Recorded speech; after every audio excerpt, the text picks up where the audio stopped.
She had barely begun to feel responsible for him when a voice suddenly called out from behind. A man rushed toward them, out of breath and clearly worried, his eyes widening the moment he saw the little dog in her arms. He said the dog's name, Lucky, with a mix of relief and disbelief, as if he'd been searching everywhere. She hesitated, feeling a strange tug in her chest, but she gently handed Lucky over. The man thanked her over and over, explaining how Lucky had slipped out and vanished. She nodded politely, yet something didn't sit right. Lucky didn't seem eager to leave her arms. Instead, he kept glancing back at her, confused, reluctant, almost torn. And even as the man carried him away, her heart tightened unexpectedly, as if some invisible thread had been pulled loose. She told herself it was just concern, but deep down, she already knew it wasn't that simple. It happened on an ordinary day, the kind you never expect to change anything, until it does. She was walking past a row of dumpsters when a faint rustling sound made her stop. At first, she thought it was just trash shifting in the wind, but then she heard a soft whimper, weak and scared. Curious and a little worried, she moved closer and gently lifted the lid. That's when she saw him, dirty, shivering, and trying his best to look brave even though he clearly wasn't. A small dog with the kindest eyes she had ever seen. The moment their eyes met, everything around her seemed to pause. She didn't know his name, his story, or how he ended up there, but she knew one thing instantly: she couldn't just walk away. Without thinking twice, she reached out her hand, and he slowly inched forward, as if choosing her too. That was the moment everything quietly began. Days passed heavier than they should have, each one carrying the same question no one could answer: where was Lucky? The tension between everyone only grew, and beneath it all, the girl couldn't shake the feeling that someone wasn't telling the truth.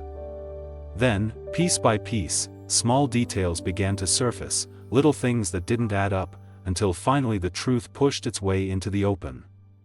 Lucky hadn't wandered off. He had been taken, pulled away out of jealousy and fear of losing control. When he was finally found, tired and frightened but safe, he ran straight into her arms as if he had been trying to reach her the whole time. In that moment, everything became clear to his owner too. Love isn't measured by who claims you, it's revealed by who you run to when you're hurting. And Lucky had already made his choice. It happened on a day that felt strangely too quiet, the kind of quiet that makes you uneasy without knowing why. She stepped outside expecting to see Lucky running toward her like he always did, but the street was empty. No soft paws, no wagging tail, no familiar little shadow trying to catch her attention. At first, she told herself he was probably just at home, maybe sleeping or distracted. But as the hours passed and still no sign of him, that quiet turned heavy. When she finally went to check with his owner, the look on his face told her everything: Lucky was gone. Really gone. They searched the yard, the park, the corners of the street where he loved to sniff around. Nothing. Not a trace. And though no one said it aloud, they all felt it: this wasn't like Lucky. He didn't just disappear. Not on his own. Deep down, she knew something was terribly wrong. At first, she didn't think much of the glances or the tight smiles coming from the man's fiancée, but soon those little moments began to gather weight. Every time Lucky showed up at her doorstep, the fiancé's eyes narrowed just a little more, as if the dog's affection were some kind of personal insult. She tried to stay polite, explaining gently that she never called Lucky over, that he simply came on his own. But jealousy doesn't listen to reason. Small comments turned into sharp remarks, and harmless questions became accusations. The girl could feel the tension each time she returned Lucky, an unspoken message hanging in the air that she didn't belong in their world. Still, she couldn't bring herself to push Lucky away, not when he looked at her with such trust. And slowly, the fiancé's frustration twisted into something darker, a determination to drive a wedge where none should exist. It didn't take long for her to realize that their brief meeting hadn't ended anything, it had quietly started something.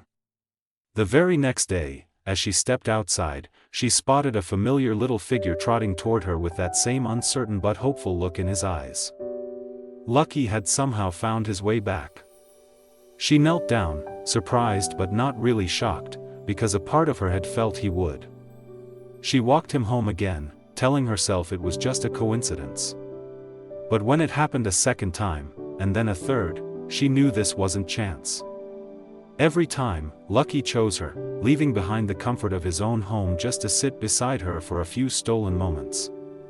And with each return, the bond between them deepened, quiet and undeniable, as if he sensed something in her that he couldn't find anywhere else.